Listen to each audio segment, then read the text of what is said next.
episodes on my phone go off. Makes it real. Yeah. All right.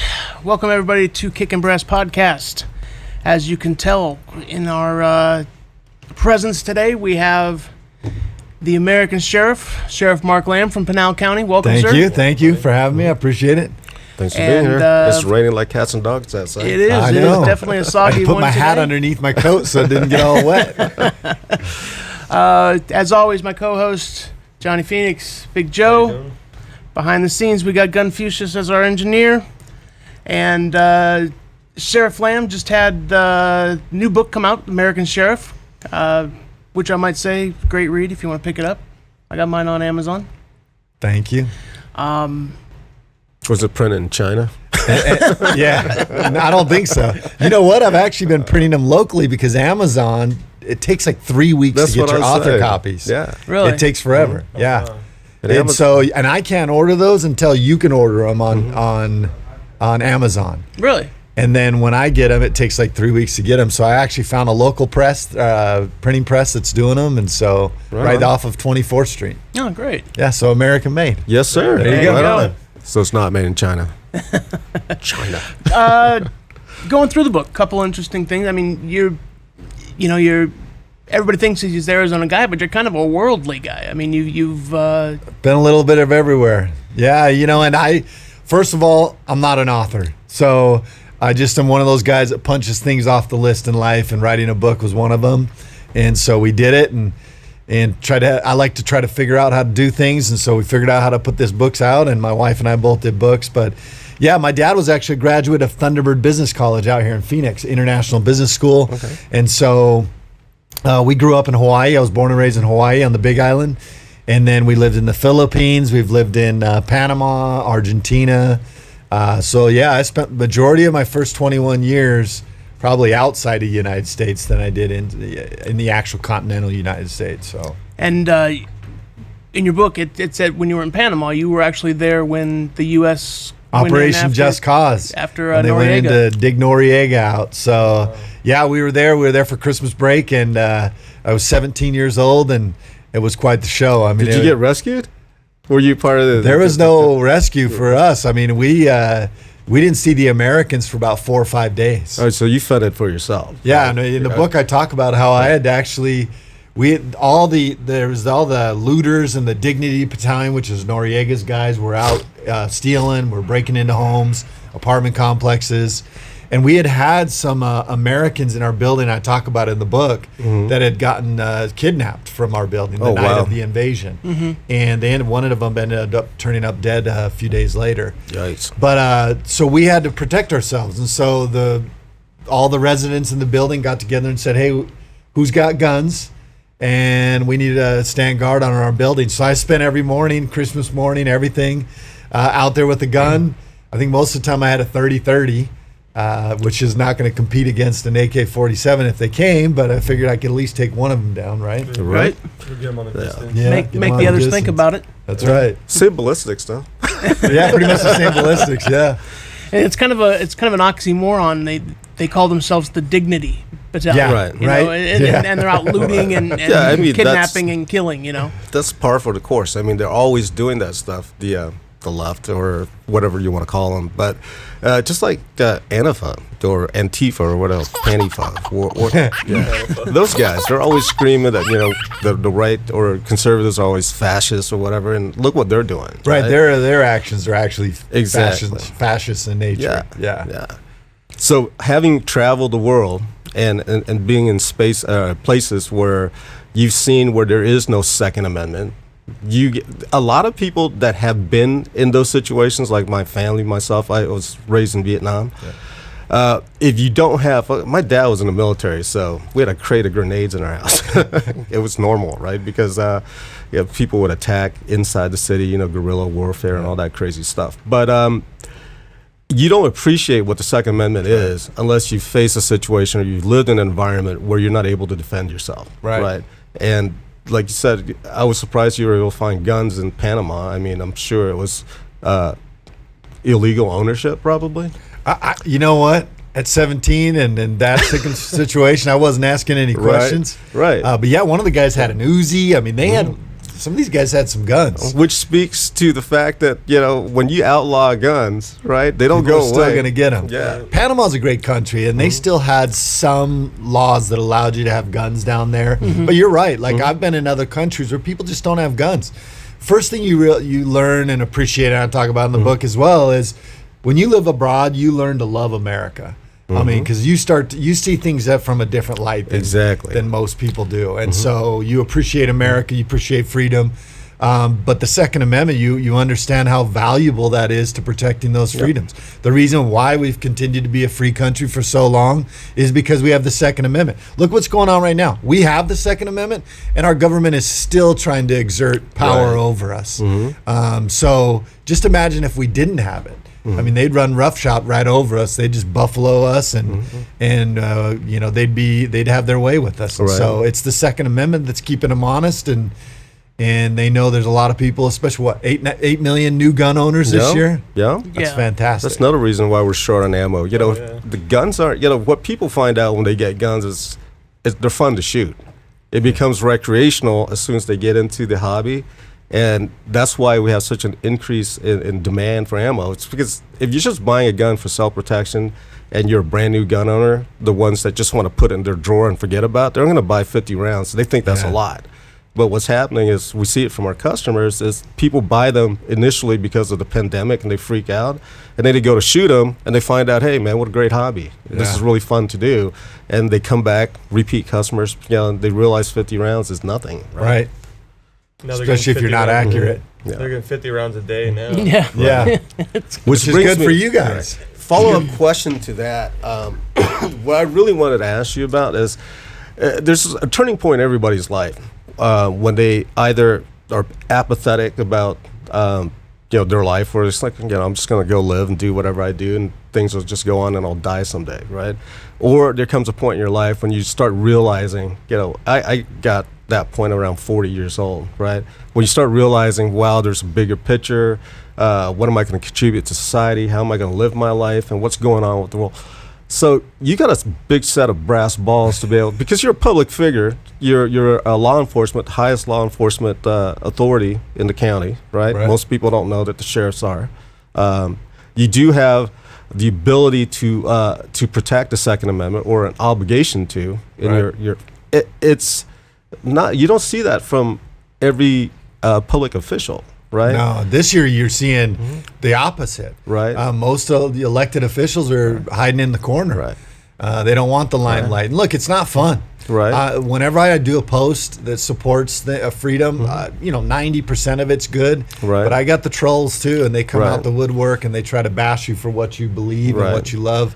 It's not easy. At what point were you able to say, screw it, I'm going to do what I need to do to defend this country, to defend the liberties of, to protect America, your job? Was there a turning point for you? Was there a situation that happened, or? That's a great question. And I've always loved freedom. We were raised to love freedom in my home. We come from a family. I'm a descendant of 8 of the occupants of the Mayflower. So we've been in this country a long time. I love this country. So that was kind of already ingrained in me. And I knew I wanted to have some type of leadership role and help and serve the community and protect what America is for a long time. And it wasn't until I didn't become a cop till later on in life. Right. I was struggling like everybody else to just try to find that path and how I could protect my country and do what I could. And then when I became a cop, I settled into that. I loved it. I found my calling. And then I realized within just a matter of a few years that what we lacked was really solid, good leadership. Right. And as soon as I was running for sheriff 4 years ago, I actually thought that Hillary Clinton would be president. Right. And I was preparing my wife and family saying, look, these are going to be a tough 4 years because we're going to have to protect Second Amendment rights, constitutional rights.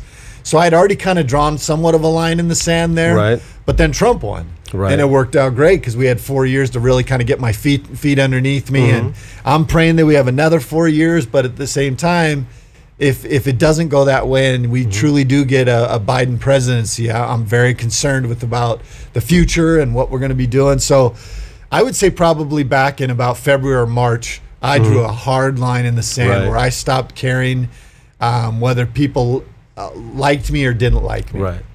And it was more about, I'm going to protect freedom in the Constitution and these things.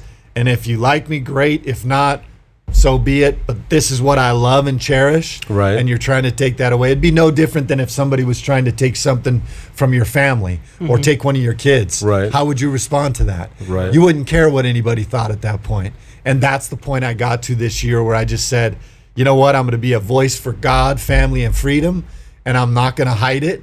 And I'm going to try to be, I do it with a smile on my face. I try to do it in a very level-headed and common sense minded way. Right. But I don't back down from what I believe. And I don't think that we should. We should, Right. In this, if more and more people start to take a stand and not back down, you'll see the power of the people. Right now, there's a lot of people that just don't want to put themselves out there, especially elected officials. No. And we need now more than ever elected officials to step up and start supporting, and standing up for freedom. That's the issue with elected officials. All right, so if you're a police chief, you're appointed by the mayor. If you're the DPS or the director or whatever they call them, you're appointed by the governor. You're an elected official, right? So you're buying votes. A lot of times when I look at politicians, I evaluate them. Not that my opinion matters, but the point is, when you're looking at somebody and you want to know if they're for real or they're full of crap, very few politicians will take a hard line on any topic. Right. Politicians, I mean, their living's made by, making sure they get from every demographic, right? So it's good to see that at least we have, you're not the only sheriff. There are other sheriffs throughout the country that are doing the same thing. They're standing up and they're just saying, screw it, screw the elections. I'm going to do what I do, and this is how I'm going to do it, and I'm going to lay it on the line. Having said that, are you facing, what are your challenges? Are you facing any threats of, your budget being screwed Blowback. with, or what are your risks when doing that? You run that risk. Fortunately, we have a good board of supervisors in our county that respect the rule of law, and they understand the role that we play in law enforcement. Right. That can always change, and we did have 3 new changes, but I think they'll all be good and support the law enforcement and the Constitution. But you always run that risk. You run the risk of if you, whatever your future may be. Like, I didn't set out on this path to be anything other than the sheriff. Right. So that makes it easy for me to take a stand and say what I'm going to say, because Right. I'm looking at only doing my job as the You're not sheriff. a career politician. I don't care. I'm not trying to be governor or Right. this or whatever. Right. I don't care about that. I Right. care about protecting the people's rights. Right. And so it makes it easy for me to just run my mouth, Right. because I don't worry about what the repercussions will be. So whether you're a sheriff or not, let's say you lose the election the next time it comes around, right? Whether you're a sheriff or not, you're still going to stand behind the Second Amendment. You still have the same leadership role, just without a badge. Right. I may move to Belize half the year, but I'll always stand up for freedom. Whether I have the badge on or not, Right. I am all about God, family, freedom. I think that that's what life is about. Fighting for freedom. Look at everywhere in the world where there is uncertainty, where people are fighting. It's because they want freedom. They're Right. fighting for what we have, and we're tossing it in the trash. Right. And that's what just it kills me. And so it actually fuels my fire. It gives me Right. courage, and the people that support us give me courage to go out and continue to fight for these things. Somebody has to, and if whatever the repercussions are, then I've accepted those. So Right on. Right. The Defund the Police movement, how much more difficult does that make your job? well, it's a stupid movement. Absolutely. It's anybody who knows anything about law enforcement knows that we're already bootstrapped. Right. We're already doing this job on nickels and dimes. Our people don't make a lot of money. We don't have near the bodies that we would love to have to be able to do all the different things. For example, I've got one unit that's dedicated to anti-smuggling. I have 1 or 2 guys that are dedicated to child sex crimes, and I could go out and cast a net every day and pull fish in pull predators in if I wanted to, but I just don't have the resources. So when you start talking about defunding the police, all you're doing is taking away from a lot of those resources. And what they want to do is they want to take this money and give it to these social groups, you know. Most communities have those groups already. The fact that you think that they don't exist shows you how ineffective they are. And you want to talk about giving more money to those groups and less money to the police. Look, quickly, we're seeing how ineffective that is in places like Minnesota. I think LA is going to really struggle. There's a lot of places that are going to struggle as soon as that really kicks in and those budgets are a reality. And I think that movement's going to die on the vine pretty quick. But it is ridiculous that we're even talking about it. Look, the people out there, they're just trying to throw as much on to us as possible because the rule of law is what defines America, makes us different. There are other countries with constitutions, but it's the strength in the rule of law here in America that has kept this country so great, and that gives us the security that we lay down at night. We don't worry about somebody coming into your home or the government coming into your home because we have the rule of law in place. But that is deteriorating. I was at the White House last week and we were talking with one of Trump's guys, and at the very end, we talked about a lot of different things. And at the very end, he said something which I believe, and I was saying all along in this campaign season, that in the next 4, 8, 12 years, what he sees as being the biggest challenge for us in law enforcement is the rule of law. If you really look at it, there are groups in this country that are trying to tear away at the rule of law because then it creates anarchy. That's what they are. That's what Antifa is, anarchists. So they're trying to create anarchy, and what you do is you have to tear away at the rule of law to do that. And so the Defund the Police is really just a Trojan horse or a talking point for disrupting the rule of law and trying to tear away at the rule of law, which is truly the strength, one of the big strengths of this country and what defines us and makes us different. So what's the answer? What do we do as citizens? A lot of if we're law-abiding citizens to the point where it's almost sickening, because I've got customers coming in when they had that little pistol brace fiasco. There's already people coming in and says, "Where do I register my pistol brace? Do you guys do it here?" I'm like, dude, it's not even a thing, right? It's a letter, it's a 2-year-old letter, and they're talking about advertising on the labels on the boxes.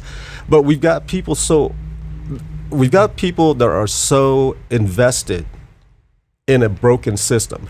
Okay, the Constitution never changed. Right. You can't interpret the Constitution any way you want it. It is what it is, right? But as we go further and further down, as we evolve as a country, we continue to tear away at it, and people, they're misunderstanding what the Constitution is, or they don't even know what the Constitution is. We've got 6 out of 10 people can't even name the 3 branches of government.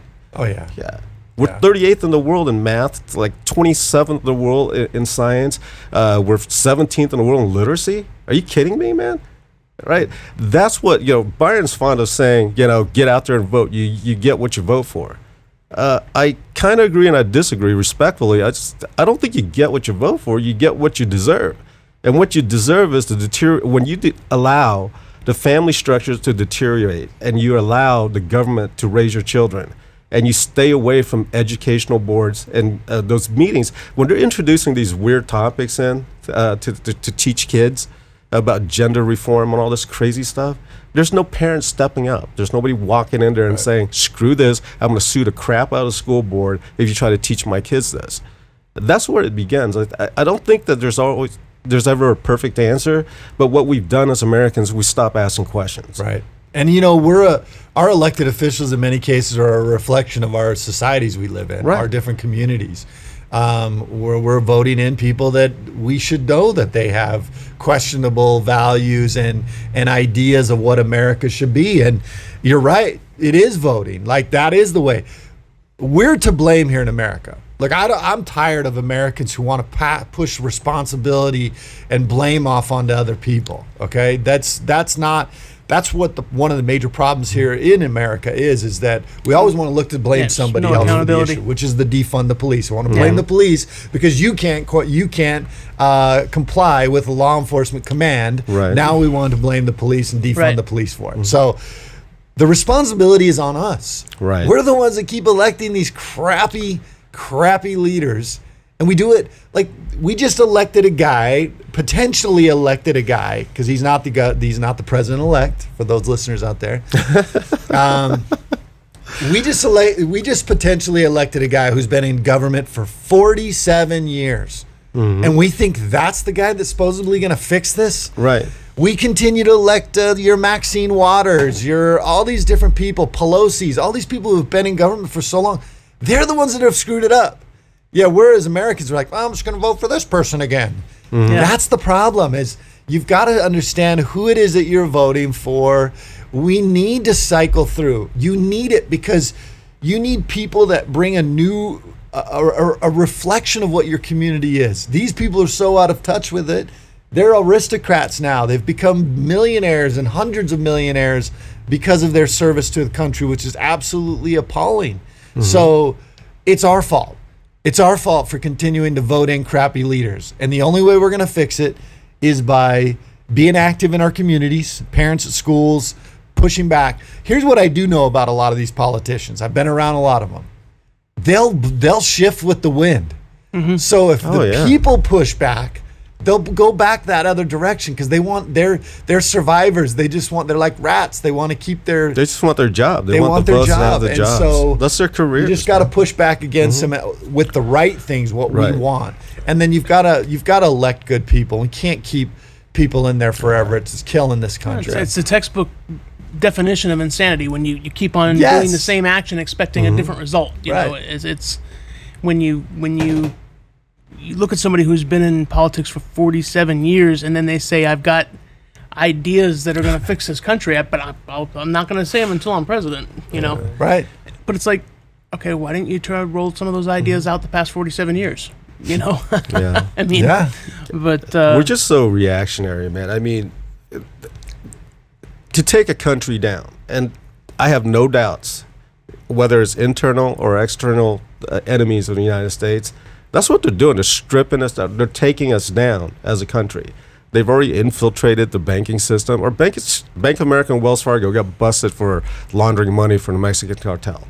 Yeah, our medical system, no one in Congress read the 1,000-page bullcrap that was Obamacare. No one. They just pushed that through. So your medical system's screwed up. Our educational system is a joke. How the hell are we getting beat by people in Venezuela or these small countries that care more about educating people than we do? You know, the two things that a dictator or a tyrannical government always does, the first thing they do is disarm you. The second thing they do is deprive you of education, right? Because disarmed, dumb people are easy to control. And if you're seeing that in the United States of America today, our educational system is bent. Why are you teaching preschool children about human sexuality? That's the rules for radicals. Saul Alinsky, you know, and they understand that you educate the youth. And, you know, I've done some programs in my community because I understand how important it is to educate the youth. And I've done the opposite, where instead of, you take kids that are getting in trouble, and what you do is, instead of saying you're a bad kid, you just explain to them they made a mistake, and mistakes are part of life. And then what you do is you say, look, we're here to work and get through it and be better. We want you to understand and expand your vision. They don't do that in school anymore. Now it's like they go the speed of the slowest kid in the class. Exactly. And then not only that, they're pushing agendas, political agendas, ideological agendas on our children. And this is the result. This is what we're getting. And I go to places and I do it in front of any educator or whatever. I didn't get a college degree. I went to college a little bit. It was not for me. I didn't like it. And I tell people all the time, education can be derived from a lot of different sources. Trade schools. There are certain professions where you still need a college degree, but it is not. You do not need a college degree to succeed in this life. Some of the most successful people I know barely got through high school. Yeah. But they're driven. That's what you need, is drive. You need you don't need somebody to coddle you and give you free health care and pay off your bills and do that. You want to pay them, go work. Right. Work hard. Yeah, I think a lot of patriots, you know, people that aspire to protect this country, the first thing they think about is arming themselves with firearms. We all know, Joe can tell you, you know, it doesn't matter what the gun is. It's the person behind the trigger. Right. And the pen is mightier than the sword. Yeah. Like, that's one of the things that I love the Second Amendment stuff, and I go to these Second Amendment rallies. And it's funny because I see some guys, they're kitted out, and and look, the American in me loves to see it, right? But at the same time, it's like anybody who's been in the ring, who's done MMA or any of those things, like you fight when you have to, right? If you can get out of the fight and you can do it a different way, which in our country, the way that the founding fathers set it up to redress grievances and to fix problems was through our voting system and through our the way the country has been set up through the Constitution. The shedding of blood is the last option at any point. Right. And, that's what I hope that patriots understand is, yes, be prepared, but the pen is mightier than the sword. And that's why they're controlling the media. Right. Because they understand that the pen is mightier than the sword. In freaking 8 months, 95% of people are wearing masks out in public. And they'll tell you science, yet not one of them can point you to an actual scientific article that tells them what they're doing is right or wrong. Yeah. Right. Like that. It changes monthly. It's only science because they heard it on TV. Come on, man. The majority of the people that are doing what they're doing right now are doing it because they heard it on TV. It's not because they studied it and read articles and they read both sides of it and different perspectives. That's not what they did. What they did was they heard it on TV and said, and then they hear other people online going, well, I don't want to be the one that gets bashed because I'm not wearing a mask. Oh, I do care about other people. Yeah, so do I. I care about other people too. But I also care about your rights and yours, and that's the thing that I have to manage. And so I did a post yesterday. We did it with the health department, and I have a ton of people come on there and be like, you need to wear a mask. You're part of the problem. It's like, no, that's not it. No, right. I'm respecting your right to wear a mask and yours to not wear a mask. It is not the government's place to mandate you to wear a mask. And how about a little personal responsibility? Like if you're freaking out so bad about it, then don't go out. You can get food to take to your house. You can pick up your groceries at Walmart on the side of the building. You guys are a small business. Why are we destroying our small businesses, the backbone of this country? And there really doesn't have the scientific proof to back it up. So Americans need to start pushing back on that too and asking for legitimate answers and actually just doing your homework as to what is truly out there. We don't though. We don't. No, we don't. We want everything the easy way. Right. You get your homework on Facebook, right? No, I didn't. Not Facebook. I'm not even on Facebook, man. Yeah, I've unplugged from social media and everything else. I'd love to. Yeah. It's hard. Yeah. I'm trying to promote a book and just my nature of my job. Right. I have to have social media, and it gives me a voice. But it is, I look forward to the day where I can shut it down and disappear to Belize or some beautiful country. You can't do that. That's the part that I struggle with. It's like we don't understand a sacrifice in the United States of America. No. We are a country of comfort, right? We want what our forefathers fought for and died for, right? And we want that on a silver platter. Just this whole little video right here, I made sacrifices. I mean, certainly not like somebody going to war, but you have to have inconveniences in your life. I didn't want to get up at 5 o'clock, get ready, be here on the whole bit. You didn't want to drive through the rain. Nobody did. Chris didn't want to sit there and set this thing up yesterday after working 10 hours. Right? This stuff didn't just pop up. He had to do it. Good job, Chris. He's got a slave Shout driver. out. Really good. Right? Slave driver Yeah. boss. Yeah. But see, Americans don't get the concept of sacrifice. They don't. Right. Let's take a look at one quick. This is my little rant, and I'll stop. Right. So the Obama campaign slogan, hope. What was it? Hope and change. Right. Right. So when you put two words, it's hope and change. When you put two words together with a connective, the and is a connective participle that joins ideas and sentences together. They're alike. The Democrats, they throw that out there, hope and change, so that people think, if I hope, things will change. Things don't change. Hope is the catalyst. It's the fuel for the action that creates change, whether it's positive or negative. Right. If you're going to sit on your ass and smoke weed all day, and that's what you aspire to do, nothing changed for you through the Obama administration. You're still smoking weed. You're still chilling. Trump comes in. You're still smoking weed, and you're still chilling. And now you got Biden. You're still smoking weed. You're still chilling. You know, what pisses me off is I've got some friends that are 2A supporters. They voted for the legalization of marijuana. And they're busting my balls because they're saying, dude, it's just, you drink and stuff. Why can't we smoke? That's like, you're an idiot, dude. That's how they disarm you. They don't have to go door to door to knock down your door and take your gun. They just made you an illegal gun owner now. Mm-hmm. You know, when you get your little marijuana card, you can't have a gun because you're violating federal law. It's still controlled substance in the eyes of feds. Now, they encourage you. What does legalization of marijuana do? It encourages us to smoke. It encourages to use a substance that you normally in the past might have been careful about, but now you can do it all the time. So you're going to do it all. You're going to drive down the road smoking, and you're going to have your CCW, and you're going to have a gun on you.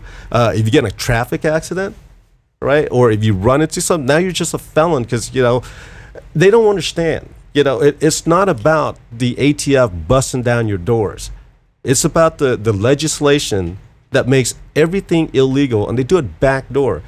Legalization of marijuana is nothing more than a backdoor way to disarm you, because now you're involved. You're doing something that's illegal according to federal law. Yeah. Look, your government does not have pure intentions.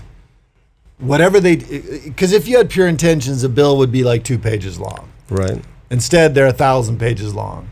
Why? Because people want, there's opportunities for them to pad the pockets of each other. Mm-hmm. There's opportunities for more power. These people want money and power. The majority of government officials are not there to make your life better. They are there to make their lives better and to be more powerful. And Americans need to wake up to that. People say to me, well, you are government. I said, no, I'm not the government. I'm the sheriff. My job is to protect the people from bad people and to protect it from government overreach. That's my job. That's why the sheriff is not beholden to anybody. I'm only beholden to the people because my job is to keep government in check. And I've been trying to do that this year. Where I saw that government was trying to overreach in our communities, I stopped it or I fought against it. And we've been successful to keep our Pinal County a pretty free place. But you need to understand first and foremost that these folks do not have your best interest in mind. If they did, they'd be taking they'd be taking laws off the books. They'd be reducing taxes for you. They'd be doing these types of things. Mm-hmm. They're not, because they don't have your best interest in mind. Government is way too big. It is way too cumbersome. I put on my post the other day that there's an erosion of rights, and I had several people say, what rights are being eroded? If you can't see it, then we're in a world of hurt. And what people think that government's just going to come in and just snatch it right off the table and right in front of your eyes. That's not what they do. They inch it over. You know, while you're talking, I slowly inch this over. I've got you focused on something else, and I'm slowly just inching whatever it is. It's a sleight of the hand trick, and eventually you look at the table, and what you had isn't on the table anymore. Right. That's that's going on here, and I see it. I think a lot of Americans see it, but there's a lot of Americans that truly are they're like little minions for the government out there wanting to report people for not wearing a mask or report a business for not having masks on when they're at business. I mean, we're in a ridiculous place in this country, and we've got to just let people live their lives, protect their rights, reduce the size of government. That's truly what we need. Yeah, what we need to go. Like you said, we're a country of the rule of law. The only thing that matters, and you know, I have friends that they're following Trump or they're supporting Trump for the wrong reasons. Okay, they idolize him, right? And for me, I don't idolize Trump. I'm not a Trump fanboy. I'm a fan of what he does. Right. It's his actions. When you want to look at a person and evaluate him as a person outside of his job, or you say that Trump's the greatest president, you evaluate that as a full body of work and the way he lives his life and how he acted, what he enacted as a president, and you look at that when he's done doing his job. When he's in job, he's a public servant. I'm grading him on what he does, not what he says, not what he stands for. And that's the problem that we have, is nobody's looking. You know, there's some things that President Trump does that I don't agree with. Sure. And I call him out on it, and I get bombed out for it, right? oh, you're not an American, all this other stuff. It's like, no, man, you're valuing a man on his job, on his actions, Right. what he's doing right now. If you want to talk to him, whether he's a good person, you wait until it's done. You evaluate the entire body of work, and then then he writes a book, and then you can read it, and then you can say, just like you are right now.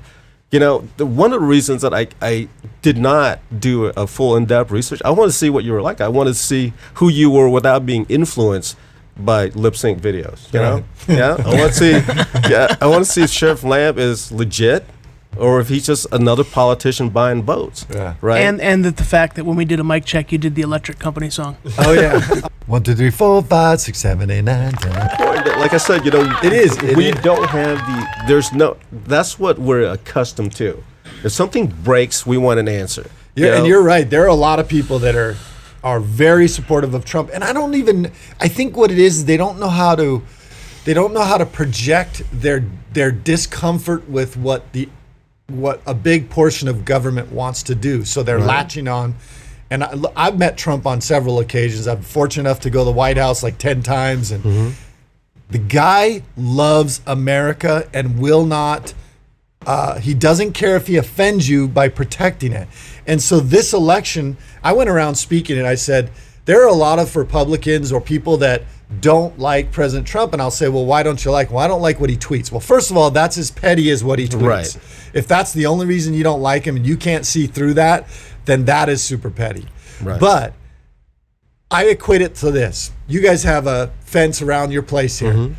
I've never been to a place where there was fencing and there was a dog in there with a dog with no teeth. You know why? Because a dog with no teeth does no dang good. Right. So that we have a dog with teeth in there, and yeah, he growls at you sometimes, and he nips at you, and he bites, and he barks, and it's a nuisance sometimes.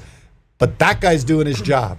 His job is to protect that place, that building, that facility. Then he's doing his job to protect this country and freedom. We're not going to agree with everything, but we have to look at it as a whole. Like, is he doing what's best for the country? Is he taking us in the right direction? I think he's done a lot of great things. I can tell you first and foremost, if I just talk about the man that he is and his intentions, he loves America. He loves freedom. And I promise you, he's fighting for you. He doesn't need to do this job. He's a billionaire. Yeah. This is an anomaly. We're never going to get this again, folks. If we lose President Trump, you're never going to get somebody with FU money that can come in again that is completely defiant to the fake media and these other politicians who are bought and paid for. He's an anomaly. And we have the opportunity to really get ourselves back on track with President Trump in there because he's not afraid to rock the boat. We lose that, we're going to the complete opposite. We're going to a lackey who's been in government for 47 years and who will do anything and say anything, and same with Harris. They'll do anything and say anything for votes, power, and money, and that is a dangerous combination in this country.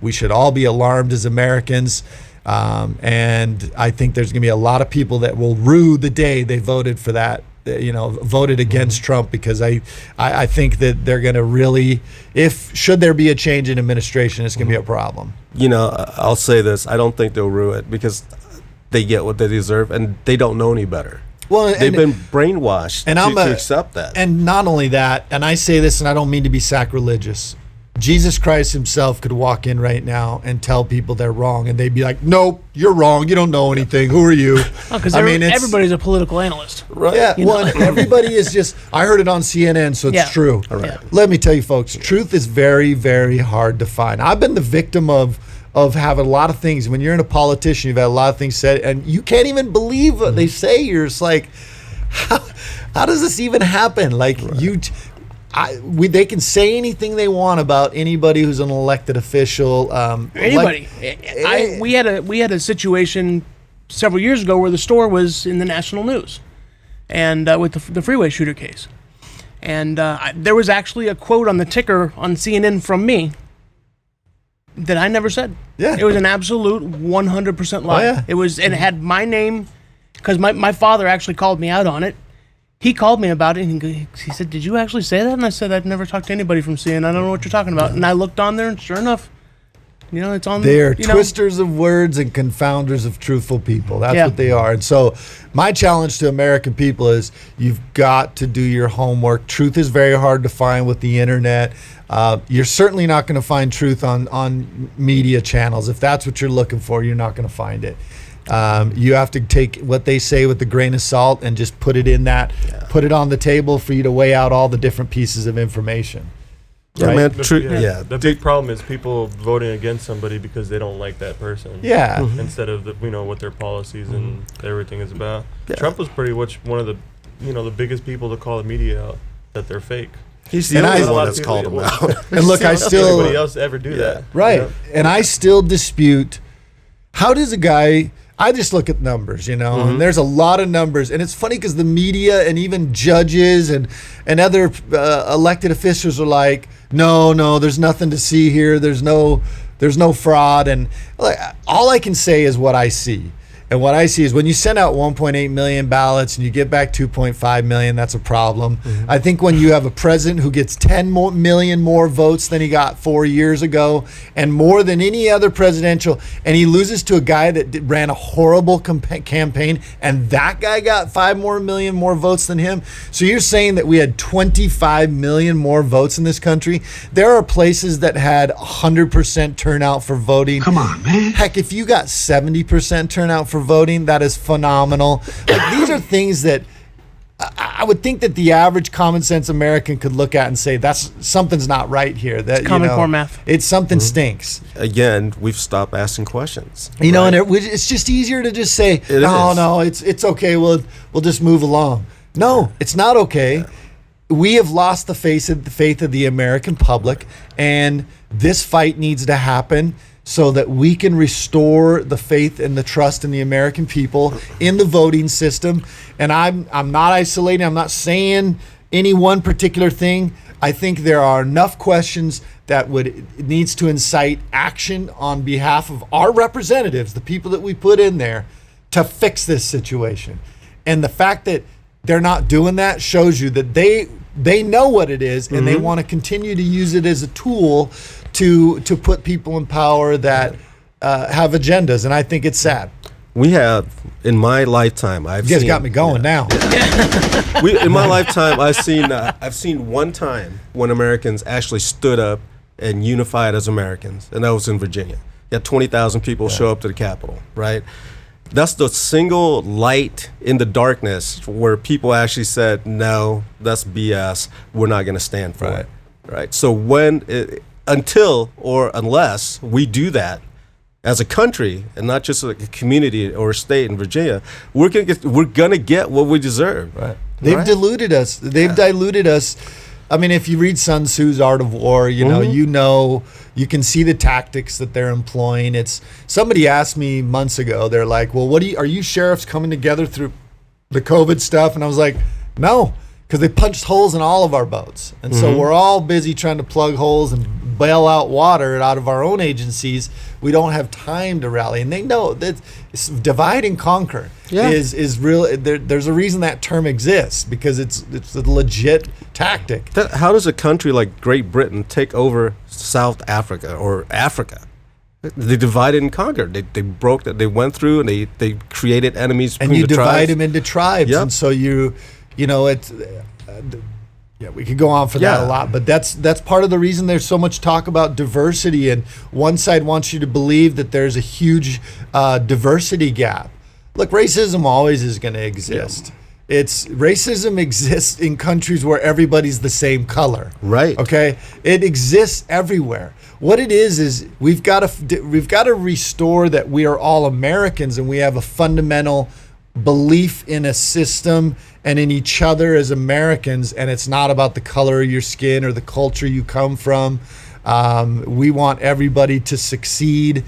The only people driving that is the media and the politicians. They're the ones driving that wedge in. If you were to turn that off, everybody'd be fine. Right. You'd have your few little here or there, but that's what's... It's a distraction of creating artificial issues so they don't have to address what's needed. Yeah, exactly. So, but I know you are tight on time, and we could probably go on all of us being in the Hey, same. I'd love to come back anytime. So We would love to have you back. and I appreciate you guys promoting the book. Oh no problem, no Yeah. problem at all. It was a great read. I read it this weekend and really enjoyed it. I started writing it, and I was thinking I needed to do double the size of the book. And I ran into a book guy, and first of all, try to figure out how to publish a book is not easy, but he says don't write it long. You want to be around 20 to 30,000 words, because you want somebody to be able to take a book and read it on a flight to Chicago or on the way back, because we just don't have time. A lot of us don't have time to read anymore. So having a book that you can consume in a short amount of time, that was the goal. Hopefully people kind of get a little bit of just things that have worked in my life, help me kind of process life kicking you in the face over and over again, being tough. That's what this country was. Being men. Like, we need more men in this country, men who, for what this country was founded by, men who stood on values and who weren't afraid to get roughed up a little bit and didn't, cry about it. We just move on. We get tougher. We get better. We challenge ourselves more. And that's what the book is. So you can get it on Amazon. You can also get it on my website, AmericanSheriff.com. I've had coins that I've been giving out, but those are going to probably run out here pretty quick. As far as, and I should have brought you guys some coins today. I'll make sure I hold Take a back badge, few. sir. Yeah. So yeah, AmericanSheriff.com or Amazon. And then my wife wrote a book too called The Sheriff's Wife, holding it all together behind the scenes in politics. And she talks a lot about what it's like to be the wife of somebody in the limelight and in politics, and how difficult it is on your families. It takes a toll. There's no doubt this takes a toll on us. I don't wish it upon my enemies, but somebody has to do it. Sacrifice has to be made. And honestly, these are the times, like Thomas Paine said, these are the times that try men's souls. The day of the summer patriot is over. Yes, sir. And one thing I do want to bring across real quick here before we close is you're not a bag of hot air. Sometimes I am. No, I mean, and what I can test to is I have a person that we work with very closely who is actually one of your reserve deputies. And I told him that you were coming on, and I didn't know at the time that he was a reserve deputy of yours. And he's like, oh yeah, it's my boss. And I said, really?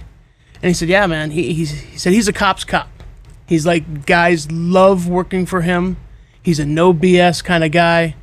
And it's good to hear that you're not just a politician that's, Right. blowing wind out there. But he told me even that there's a lot of cops coming over from other agencies that just because they want to work for you. We want people to come and be cops. You can be a cop in Pinal County. Yeah. Give you a gun and a badge, you should be able to go out and do the job. You don't need me babysitting you or trying to tell you how to do it. We don't tell our guys they have to write tickets. We don't do all that stuff. Do your job. You have a certain set of skills and talents that you don't, and you have different. Everybody's got different skills and talents. A good leader lets people use those skills and talents and not try to make everybody do it the exact same way, because if I did, you're going to get much better results by letting you do the job your way.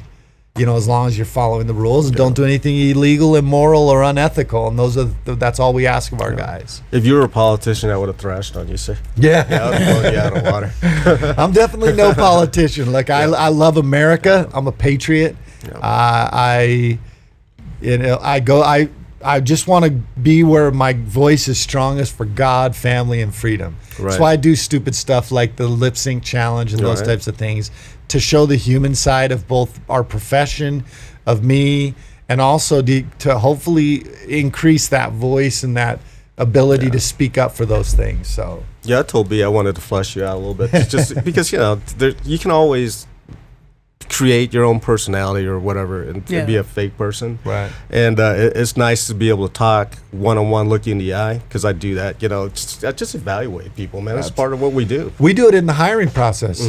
We actually we go through the background, but then before we do any of like the polygraph or any of that, we do a command interview where we bring the employee, the person that's wanting to get hired in, and we sit and talk to them. Like, we don't even look at their background. We just want to see what you are as a person. Right. Get a feel for you as a person. And I don't know that a lot of agencies do that. A lot of them are pretty big agencies, but we take the time to actually meet with them and we want them to also see who they're coming to work for. It's a two-way street. You know, Right. it's not just about me trying to pick the right person. It's about them feeling comfortable with the leadership that they're going to be working under. One quick question. Any chance of a show like Live PD ever coming back again? I think so. So what you're going to see now that the election stuff is over, that's still lingering because we're still uncertain who the victor is.